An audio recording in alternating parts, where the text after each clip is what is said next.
So hello students, good morning. तो हम atomic structure कर रहे हैं और एटॉमिक स्ट्रक्चर में अभी तक हमने discovery of fundamental particles, electrons, proton, neutrons, इन सब के बारे में पढ़ा। फिर हमने कुछ क्लासिकल मॉडल्स के बारे में जाना, that what is Thomson's atomic model. Thomson's ने क्या प्रेडिक्ट किया था regarding the structure of atom. Then फिर हमने रदरफोर्ड न्यूक्लियर मॉडल पढ़ा। रदरफोर्ड न्यूक्लियर मॉडल से development of atomic theory shape लेने लगा। Rutherford nuclear model was the first major breakthrough in the development of atomic theory। लेकिन हमने देखा कि रदरफोर्ड मॉडल को भी बाद में ड्रॉप कर दिया गया, डिस्कार्ड कर दिया गया। उसके कारण क्या थे? Classical theory of electromagnetic radiation. At the same time physics में एक थ्योरी आया, classical theory of electromagnetic radiation, जिसने कहा कि accelerating charge particle loses energy continuously and therefore electron, since revolving in circular orbit it is being accelerated constantly and therefore it will radiate energy, it will lose energy, it will come closer and closer and closer to the nucleus, will constitute a spiral path of decreasing curvature, and finally it will fall into the nucleus and atom will be destroyed. So according to classical theory of electromagnetic radiation, Rutherford predicted a model of unstable atom, that atom is constantly being formed and destroyed, which is not correct. Atom is indestructible, atom is stable, and due to that reason Rutherford model को discard कर दिया गया। Then came the Bohr's atomic model and that was the turning point in the development of atomic structure. तो आज हम start करने जा रहे हैं उसी बोर्स एटॉमिक मॉडल को, and that Bohr's atomic model is the most important part of atomic structure in your course।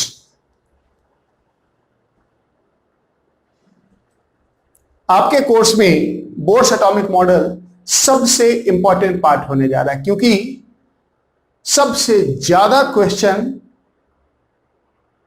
आपके कॉम्पिटिटिव एग्जाम में एटॉमिक स्ट्रक्चर से बोर्स एटॉमिक मॉडल से आता है। अगर इतना कुछ है तो बोर्स एटॉमिक मॉडल काफी बड़ा भी है। There are lot of things in Bohr's atomic model, साथ में थोड़ा मुश्किल भी है। तो थोड़ा सा ध्यान से देखेंगे तब हम समझ पाएंगे कि बोर्स एटॉमिक मॉडल क्या है actually. So let's start.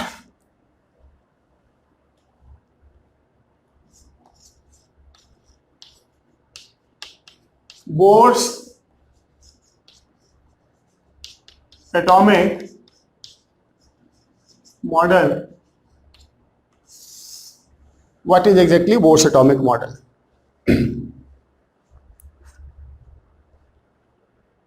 Bourse ने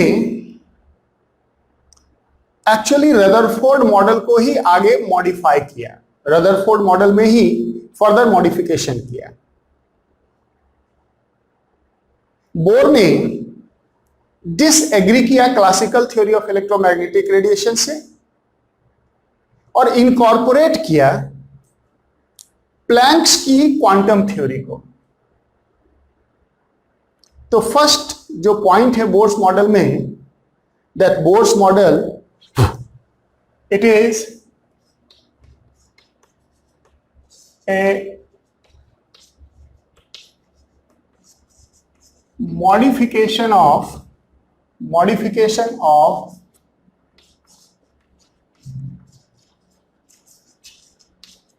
रदरफोर्ड्स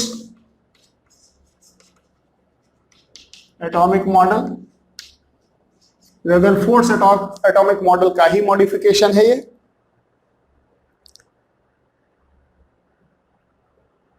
इसमें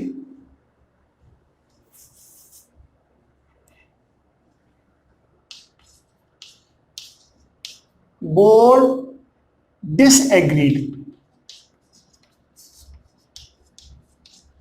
with classical theory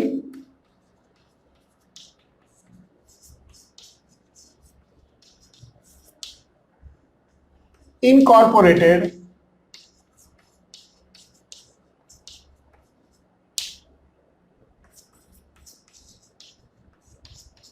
Planck's quantum theory.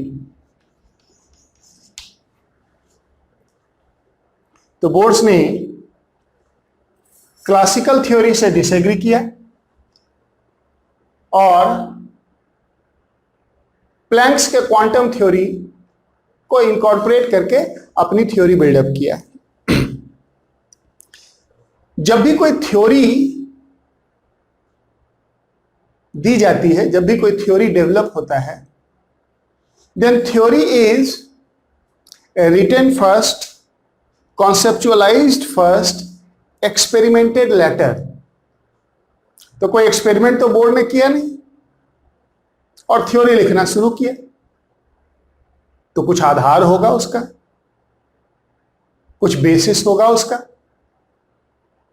Board ने एटम के बारे में कुछ एज्यूम किया, बोर ने एटम के बारे में कुछ एज्यूम किया, कुछ एजम्पशन लिया और उसी एजम्पशंस के बेसिस पे बोर्स ने अपनी एटॉमिक थ्योरी को डेवलप किया और उन एजम्पशंस को postulates of bourse atomic model कहा जाता है। क्या कहा जाता है? Postulates of bourse atomic model. तो हम पहले पोस्टुलेट्स को समझेंगे और उन पोस्टुलेट से भी डायरेक्ट क्वेश्चन आता है। उन पोस्टुलेट से कुछ आगे फर्दर मैथमेटिकल एक्सप्रेशन आएंगे और उन्हीं एक्सप्रेशन पे बेस्ड आगे फर्दर क्वांटिटी डिफाइंड होंगे एटम के बारे में। So Bohr's theory is based on certain assumptions which is known as postulates of Bohr's theory. उसे हम बोर्स थ्योरी का पोस्टुलेट कहते हैं।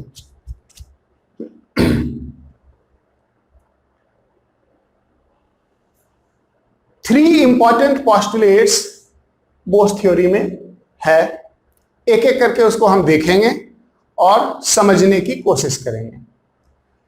फर्स्ट, बोर ने ये एज्यूम किया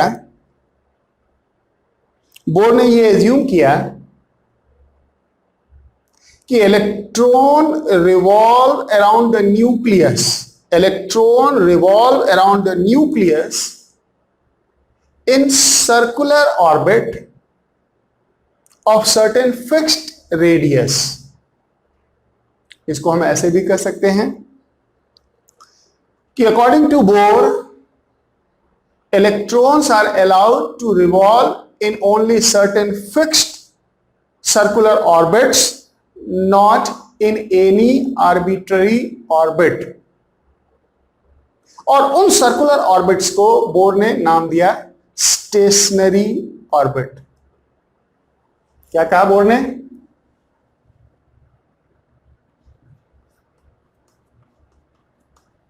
Electrons are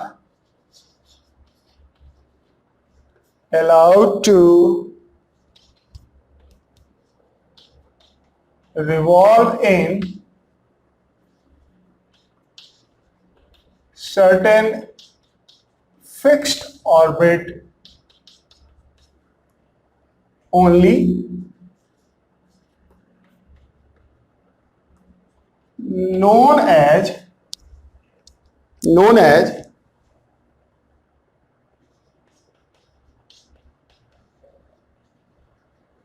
stationery orbit,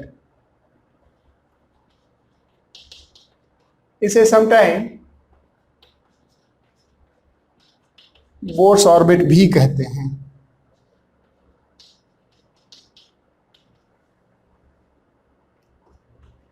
not in any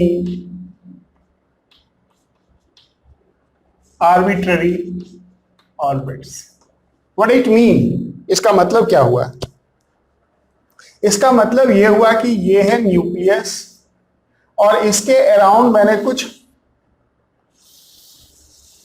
orbits बनाए हैं। अकॉर्डिंग टू बोर,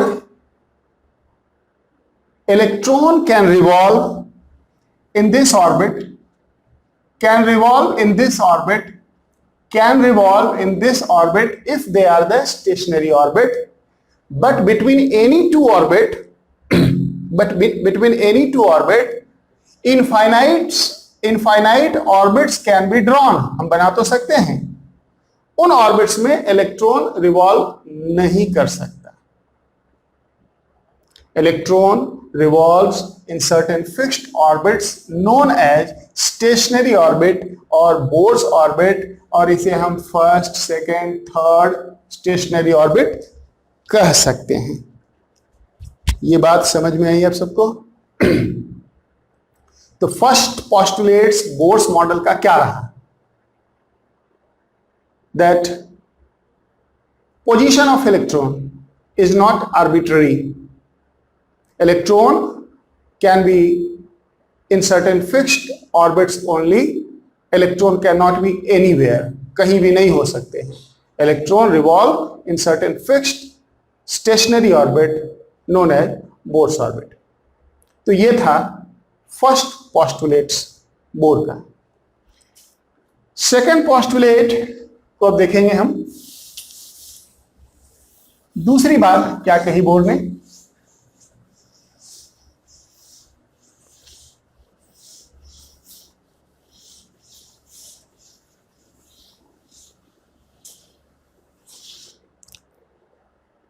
बोर का सेकेंड पोस्टुलेट था, बोर का सेकेंड पोस्टुलेट था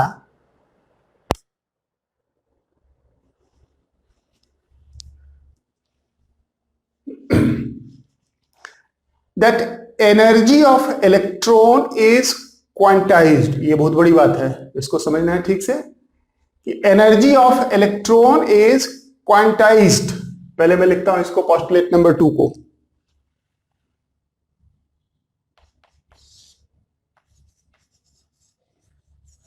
energy of electron is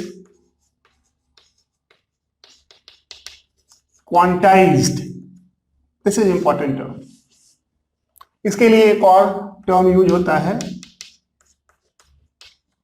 discrete, not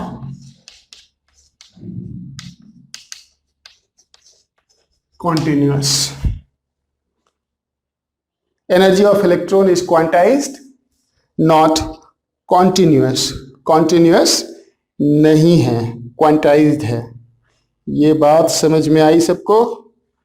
Energy of electron is quantized, not discrete। discrete, not continuous। Let us try to understand the meaning of this term quantized। quantized का मतलब हो गया certain fixed value, not the continuous value। इसको समझने के लिए मैं एक एग्जांपल का हेल्प लेता हूं कि सपोज करो हमारे पास एक इस तरह का स्टेप्स बना हुआ है। स्टेप्स बना हुआ है, स्टेप्स जानते हो ना, सीढ़ियां जिससे हम छत पे चढ़ते हैं। और मान लो यहां पे कोई स्फेयर रखा हुआ है, बॉटम से इसकी हाइट कुछ ले लो h1, ये हाइट ले लो h2, ये हाइट ले लो h3, ये हाइट ले लो h4, ये हाइट ले लिया हमने से h5, ये डिफरेंट स्टेप्स का बॉटम से बेस से हाइट ले लिया। अगर इस बॉल को यहां से हम पुश करें, अगर इस स्फेयर को यहां से हम पुश करें, तो ये स्फेयर कहां कहां पे रुक सकता है। ये स्फेयर यहां पे आके रुक सकता है, या फिर ये यहां पे रुक सकता है, या फिर ये यहां पे रुक सकता है, या फिर ये यहां पे रुक सकता है। यानी कि possible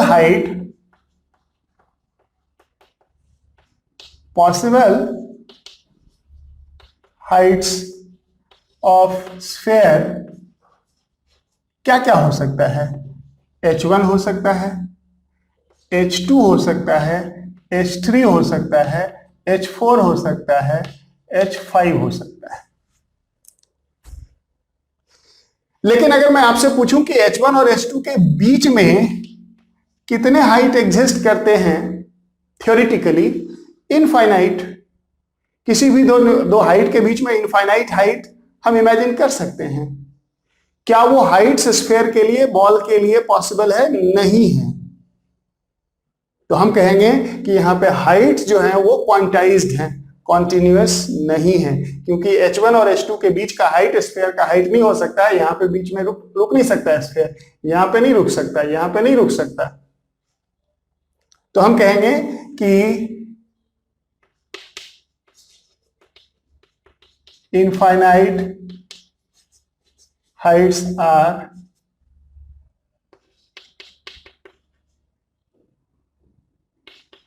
existing between h1 and h2 but not allowed for the sphere.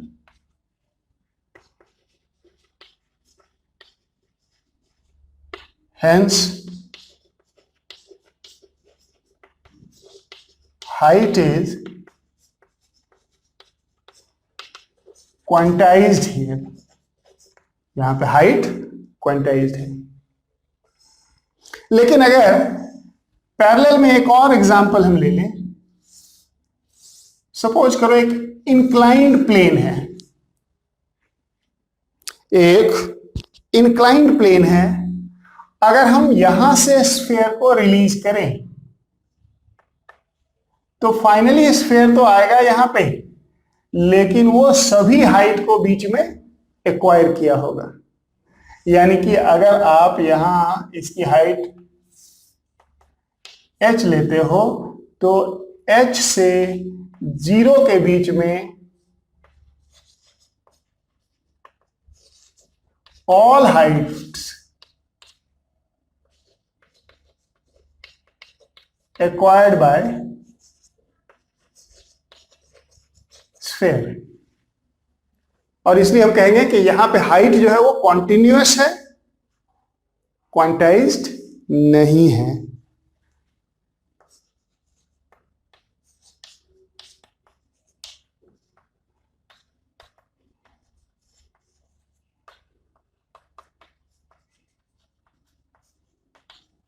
Understood? तो यहां पे कॉन्टिन्यूअस, यहां पे quantized. That was the second Bohr's postulate, that energy of electron is quantized. First postulate में कहा गया कि there are only certain fixed orbits in which electron can be present. They are stationary orbit. Now it is said that energy is quantized, so we can say that energy of a stationary orbit is quantized. That was the second postulate. So energy of electron is quantized, और electron रहता कहाँ है? Stationery orbit में। तो हम कह सकते हैं यहाँ पे कि और energy of stationary orbit is quantized. Energy से ही रिलेट होता है एक टर्म एंगुलर मोमेंटम। जैसे रेक्टिलिनियर मोशन में, स्ट्रेट लाइन मोशन में डिफाइन होता है मोमेंटम मास इनटू वेलोसिटी, तो उसी तरह से सर्कुलर मोशन में डिफाइन होता है एंगुलर मोमेंटम।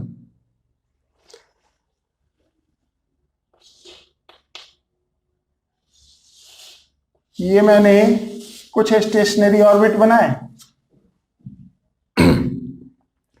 सेकेंड पोस्टुलेट कहता है कि एनर्जी इज क्वांटाइज्ड, यानी कि हर स्टेशनरी ऑर्बिट का एक एनर्जी होगा। मान लो फर्स्ट ऑर्बिट का एनर्जी E1 है, सेकेंड ऑर्बिट का एनर्जी E2 है। मान लो एनर्जी को यहां पे मैं E1, E2, E3 से डिनोट करूं तो हम कह रहे हैं कि इलेक्ट्रॉन का एनर्जी E1 हो सकता है, E2 हो सकता है। E1 और E2 के बीच का infinite value of energy electron का नहीं हो सकता है। तो इसी से रिलेटेड है एक टर्म एंगुलर मोमेंटम। अगर एनर्जी क्वांटाइज्ड है तो इलेक्ट्रॉन का एंगुलर मोमेंटम भी क्वांटाइज्ड है। So angular momentum of electron is quantized, means there can be certain fixed value of angular momentum, and those angular momentums are integral multiple of a constant h upon 2 pi. Angular momentum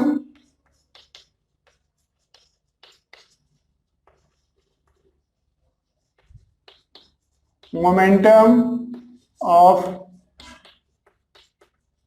electron is quantized, and it is an integral multiple of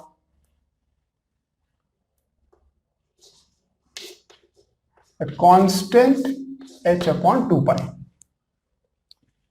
Angular momentum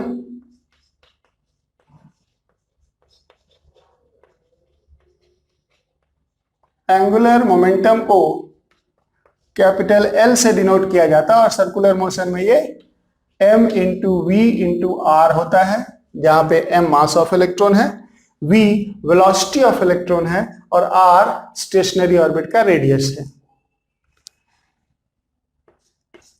Then according to second postulate, this angular momentum is integral multiple of a constant h upon 2 pi.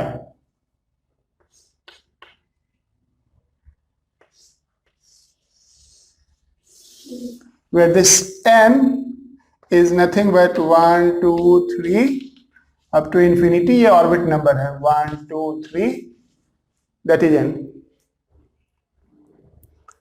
तो second postulate का main outcome क्या रहा? Energy of electron quantize है, continuous नहीं है, and therefore angular momentum quantize है, and that angular momentum MVR is integral multiple of a constant h upon 2 pi. ये तो था बोर का सेकेंड पोस्टुलेट। अब देखते हैं थर्ड पोस्टुलेट क्या था बोर का।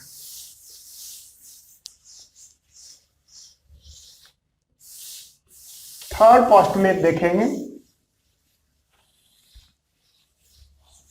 देखो इन्हीं पोस्टुलेट से ही आगे के फॉर्मूला डिराइव होंगे।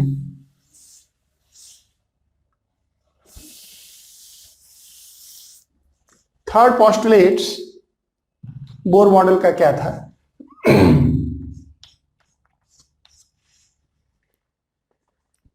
बोर ने ये एज्यूम किया कि as long as an electron revolve in a circular orbit, it does not radiate, it does not lose energy. वो अपना एनर्जी लूज नहीं करता। Energy is radiated only when an electron jumps from higher stationary orbit to lower stationary orbit. जब तक एक electron एक stationary orbit में revolve करता है, वो कॉन्टिन्यूसली रिवॉल्व करता रहता है, एनर्जी लूज नहीं करता। Energy is lost only if electron jumps from higher orbit to lower orbit and vice versa also. If energy is given, then electron may jump from lower orbit to higher orbit if appropriate amount of energy is given. ये third postulate था।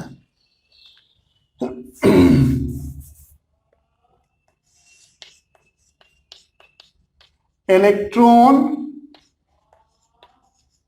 does not radiate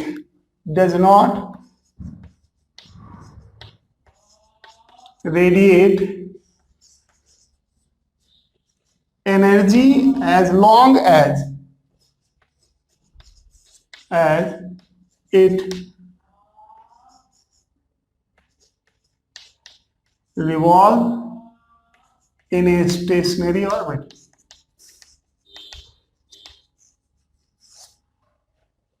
In a stationary orbit, energy is radiated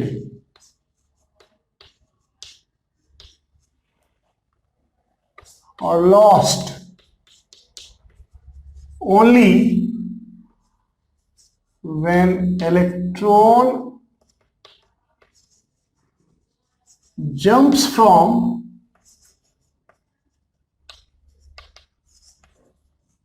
higher orbit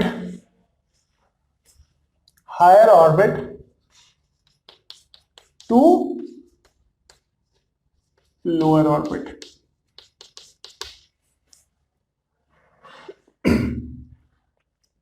Then only energy is radiated. It's reverse also.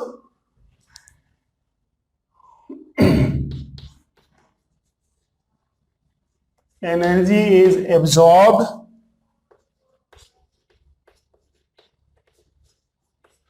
when electron jumps from lower to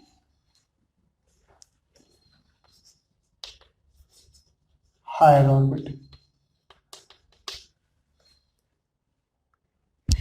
यह है third postulate. अब इन postulate से एक expression हमें निकालना है। Ultimately अब हमें जानना क्या है, यह थोड़ा सा पहले सुन लेते हैं। हमें एक्चुअली एटम के अंदर एक इलेक्ट्रॉन की पोजीशन मालूम करना है। दैट मीन्स स्टेशनरी ऑर्बिट का रेडियस मालूम करना है कि इलेक्ट्रॉन कितने डिस्टेंस पे है न्यूक्लियस से। एक किसी स्टेशनरी ऑर्बिट में अगर इलेक्ट्रॉन रिवॉल्व कर रहा है तो उसकी स्पीड क्या है। दूसरा उसी से रिलेट हो जाएगा फ्रीक्वेंसी, एक सेकेंड में किसी ऑर्बिट में कितने राउंड लगा रहा है electron. And then finally what is kinetic energy of electron in a stationary orbit, what is potential energy of an electron in a stationary orbit, what is total energy of electron, what is total energy of electron, what is total energy of electron in a stationary orbit, or how much energy will be radiated when electron jumps from higher orbit to lower orbit, right? तो उस expression को हम समझेंगे और उसके लिए हम थोड़ा सा फिजिक्स का कुछ बेसिक कॉन्सेप्ट का हेल्प लेते हैं। अगर ये न्यूक्लियस है और उसके अराउंड अगर हम एक स्टेशनरी ऑर्बिट इमेजिन करें, स्टेशनरी ऑर्बिट हम इमेजिन करें जिसमें एक इलेक्ट्रॉन है। तो इलेक्ट्रॉन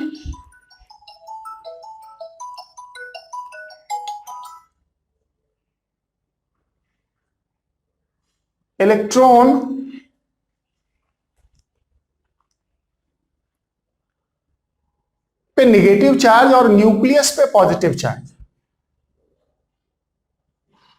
इलेक्ट्रॉन पे नेगेटिव चार्ज और न्यूक्लियस पे positive charge and opposite charge attract. So there will B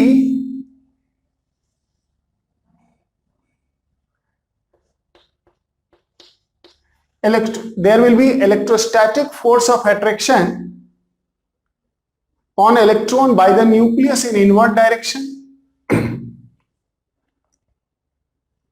But at the same time एक आउटवर्ड फोर्स भी होना चाहिए to balance this force, otherwise electron will be absorbed into the nucleus. और circular motion में जो outward force होता है उसे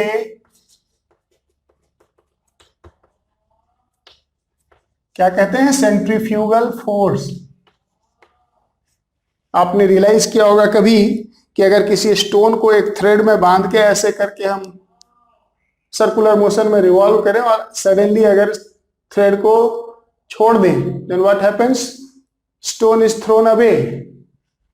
यानी एक्सटर्नल फोर्स जो बाहर के डायरेक्शन में फोर्स काम कर रहा था वो उसको लेके जाता दूर। That force is called centrifugal force. और सेंट्रीफ्यूगल फोर्स यहां पे इलेक्ट्रॉन पे क्या होगा? mv square bye r। ये आपको सर्कुलर मोशन में फिजिक्स में पढ़ाया जाएगा, जहां पे m क्या है? Mass of electron, v speed of electron, r radius of this circular orbit. Electrostatic force क्या होगा? तो सुना होगा शायद आपने 10th क्लास में कूलम्स लॉ, जो कहता है कि दो चार्ज पार्टिकल के बीच में इलेक्ट्रोस्टैटिक फोर्स ऑफ अट्रैक्शन और रिपल्सन होता है, that is directly proportional to magnitude of their charges and inversely proportional to square of their distance। क्या कहता है कि electrostatic force is proportional to magnitude of charges, magnitude of product of charges and inversely proportional to square of distance। अब अगर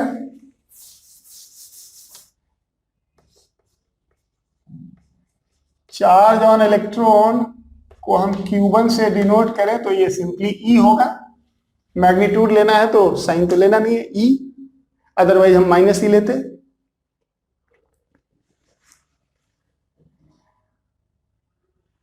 If atomic number is Z, atomic number number of protons होता है। atomic number of protons in the nucleus होता है। and charges on proton is same as the charges on electron in magnitude but opposite in sign। यानी कि electron पे जो charge होता है वही चार्ज का मैग्नीट्यूड प्रोटॉन पे होता है, एक प्रोटॉन पे। तो अगर एटॉमिक नंबर Z है, इसका मतलब Z प्रोटॉन है न्यूक्लियस में, एक प्रोटॉन पे चार्ज E होगा, इलेक्ट्रॉन वाला ही चार्ज। तो Z प्रोटॉन पे चार्ज कितना होगा? Z times E। So charge on nucleus अगर Q2 से डिनोट करें तो ये Z टाइम्स E हो जाएगा। ये प्लस होगा और ये वैसे माइनस है, मैग्नीट्यूड लेंगे तो साइन निकल जाएगा। तो अगर उनको हम यहां पे सब्स्टिट्यूट करें तो हम ये क्या कहेंगे? It is proportional to ZE square. देखो ZE into E, ZE square, sign चला गया, मैग्नीट्यूड लेना है अपॉन R स्क्वायर। इसको अगर हमें कांस्टेंट ऑफ प्रोपोर्शनलिटी से इक्वेट कर दें तो ये बन जाएगा some constant K ZE square upon R square. This is electrostatic force, this is centrifugal force. For an electron to be in the stationary orbit, electron stationery orbit में रहे, ना ये अंदर आए ना बाहर जाए, उसके लिए क्या कंडीशन होना चाहिए? फोर्स बैलेंस होना चाहिए। यानी कि इलेक्ट्रोस्टैटिक फोर्स जिस समय सेंट्रीफ्यूगल फोर्स के इक्वल हो जाएगा, इलेक्ट्रॉन की पोजीशन फिक्स हो जाएगी सर्कुलर ऑर्बिट में, इलेक्ट्रॉन ना अंदर आएगा ना बाहर जाएगा। सो to abide by the Bohr's first postulate that electron revolve in a stationary orbit, these two forces must be balanced. So according to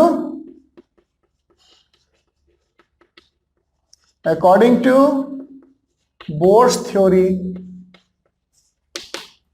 this kZe square upon R square must be equal to mv square by r. ये एक important deduction आया है। अगर इसको हम 2 ले लें, क्यों 2 ले रहे हैं? क्योंकि 1 हम लेंगे सेकंड पोस्टुलेट में जो हमने लिखा था, quantization of angular momentum mvr is equal to क्या था? nh अपॉन 2 पाई।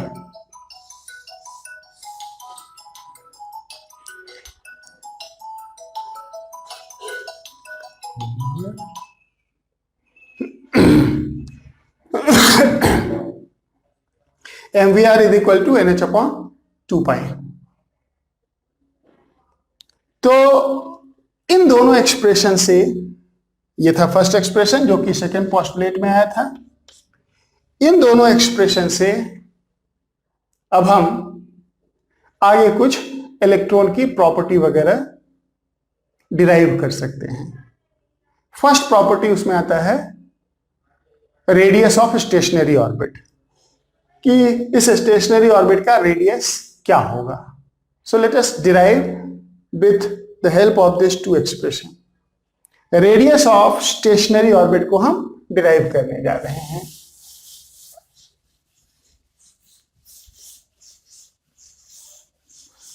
इन दोनों एक्सप्रेशन को रखेंगे क्योंकि इन्हीं से डिराइव होगा।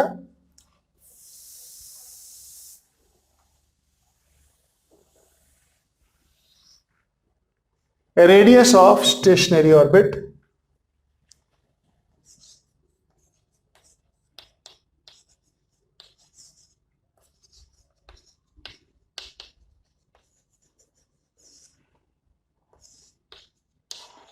इसे बोर्स रेडियस भी कह सकते हो। Bohr's radius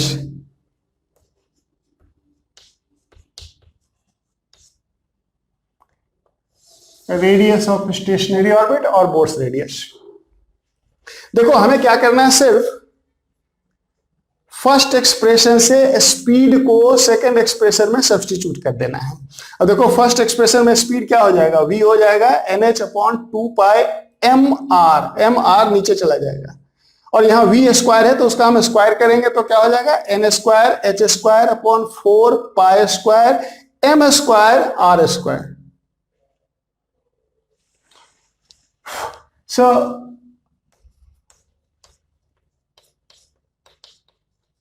substituting v square from 1 into 2 करते हैं substitute. kZe square upon r square is equal to m upon r v square n square h square upon 4 pi square m square r square. r square को cancel कर दो, एक m से m square cancel हो जाएगा बस। अब इस r को इधर ले आते हैं और kZe स्क्वायर को नीचे ले जाते हैं। देखो क्या बचता है। So r will be equal to n square h square, n square h square divided by 4 pi square m, 4 pi square m 4 pi square m के जेड ई स्क्वायर, के जेड ई स्क्वायर। अब इस expression में right side में देखो क्या क्या constant है। h कांस्टेंट है, Planck's constant, 4 pi m mass of electron constant, k constant, electronic charge constant. तो इस पूरे एक्सप्रेशन में दो ही चीज वेरिएबल है, एक है n ऑर्बिट नंबर और दूसरा है z एटॉमिक नंबर। अगर हम इसे कांस्टेंट को एक side h square divided by 4 pi square m के e square into n square upon z लिख लें तो ये एक न्यू कांस्टेंट बन जाएगा जिसे स्मॉल a नॉट से डिनोट करते हैं, a not n square by z हो जाएगा, जहां पे कि a नॉट क्या है, ये वाला टर्म है। समझ गए ना? तो ये देखो, इतनी लंबी चौड़ी प्लानिंग के बाद हमने इसको एक सिंपल फॉर्म में डिराइव कर लिया है। Bohr's radius a nought into n square by z,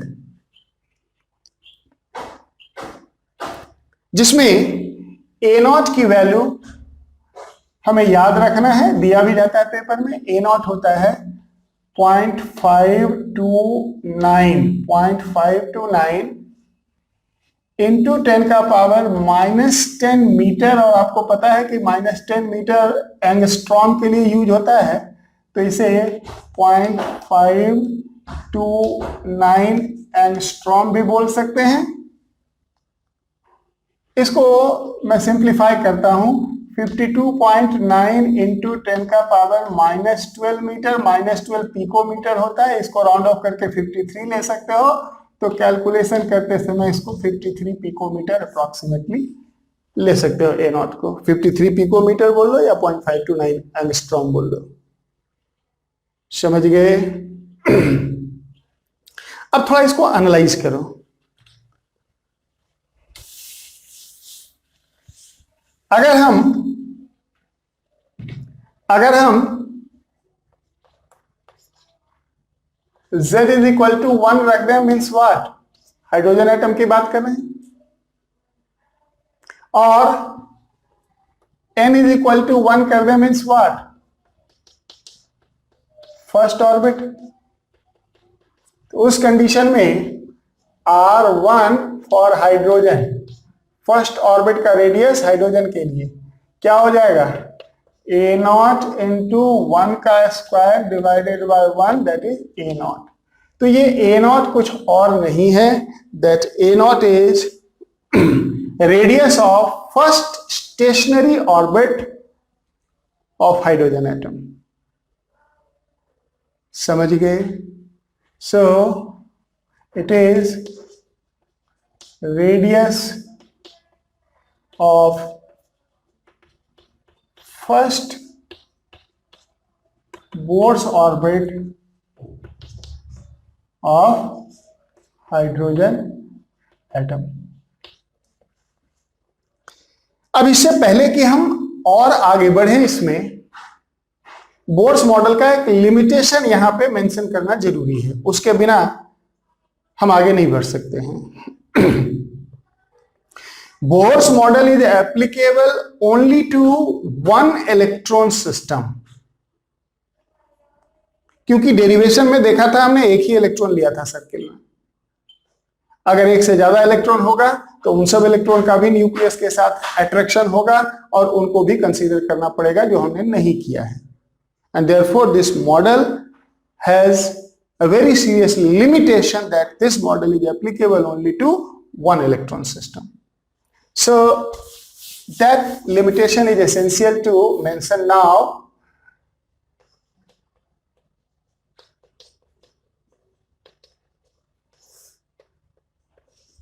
It is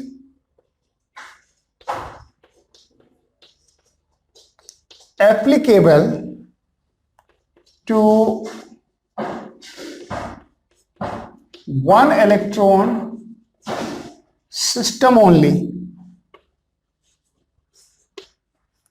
अब वो वन इलेक्ट्रॉन सिस्टम क्या हो सकता है? Hydrogen atom, helium ion, helium neutral helium atom is a two electron system. तो उसमें से अगर एक इलेक्ट्रॉन निकाल दो तो हीलियम आयन बन जाएगा और बोर मॉडल एप्लीकेबल हो जाएगा। न्यूट्रल हीलियम एटम पे नहीं लगेगा बोर मॉडल।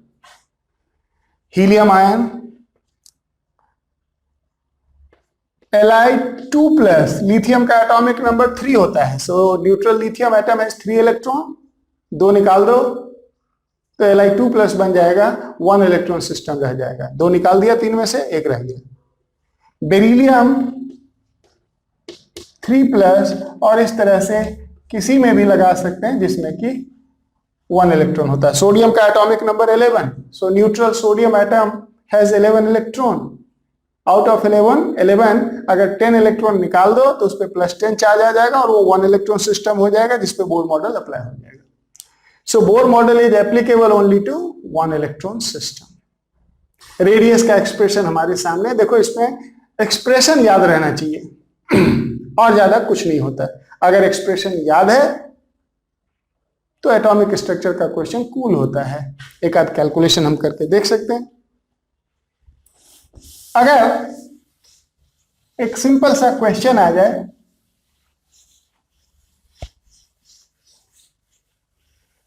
कुछ इस तरह से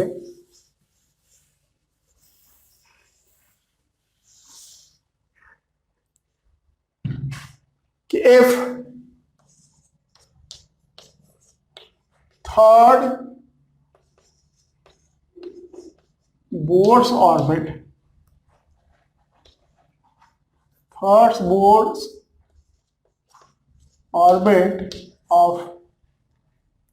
hydrogen is x, third Bohr orbit radius, if radius of third Bohr orbit of hydrogen atom is x, determine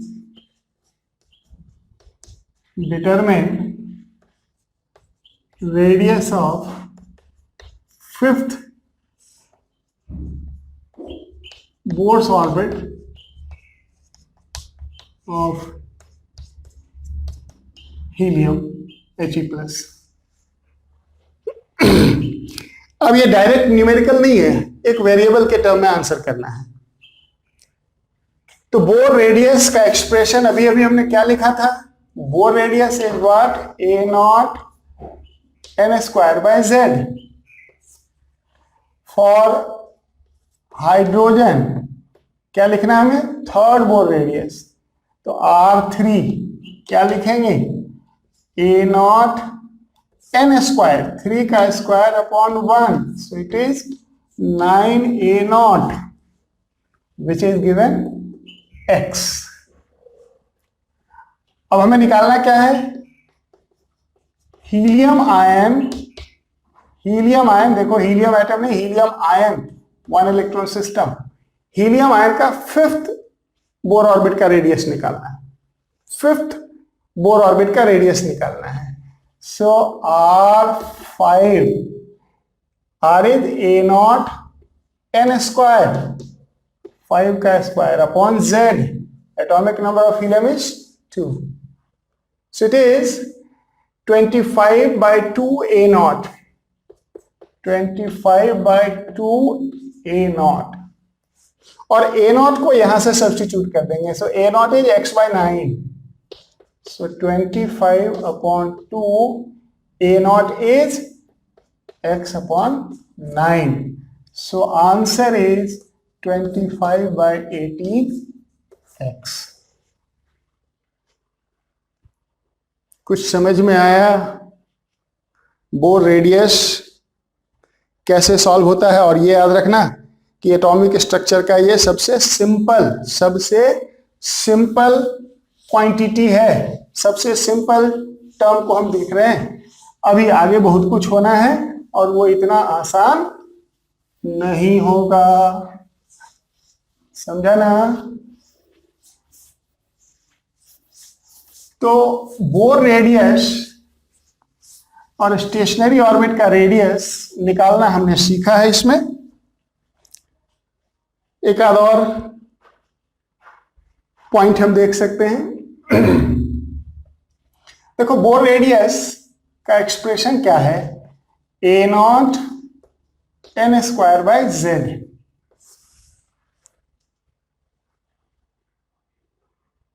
So it is inversely proportional to atomic number। इसका मतलब क्या हुआ कि जितना ज्यादा न्यूक्लियस पे चार्ज होगा उतना ज्यादा फोर्स ऑफ अट्रैक्शन होगा न्यूक्लियस का इलेक्ट्रॉन पे, उतना इलेक्ट्रॉन न्यूक्लियस के पास होगा। इसको उस तरह से देखो, जेड ज्यादा होने का मतलब क्या हुआ? एटॉमिक नंबर ज्यादा होना, न्यूक्लियस पे पॉजिटिव चार्ज का ज्यादा होना। पॉजिटिव चार्ज ज्यादा होने का मतलब फोर्स ऑफ अट्रैक्शन ज्यादा होना। फोर्स ऑफ अट्रैक्शन ज्यादा होगा तो इलेक्ट्रॉन न्यूक्लियस के पास आ जाएंगे, यानी कि साइज छोटा होगा। यानी कि अगर आपसे कहा जाए कि फर्स्ट बोर ऑर्बिट का रेडियस कंपेयर करो hydrogen, helium ion, lithium ion, beryllium ion का, तो जिसका Z सबसे कम होगा उसका फर्स्ट बोर ऑर्बिट सबसे बड़ा होगा। यानी कि फर्स्ट बोर ऑर्बिट लार्जेस्ट किसका होगा? हाइड्रोजन का, फिर He+ का, फिर Li2+ का, फिर Be3+ का। अगर आपसे कहा जाए कि which Bohr's orbit of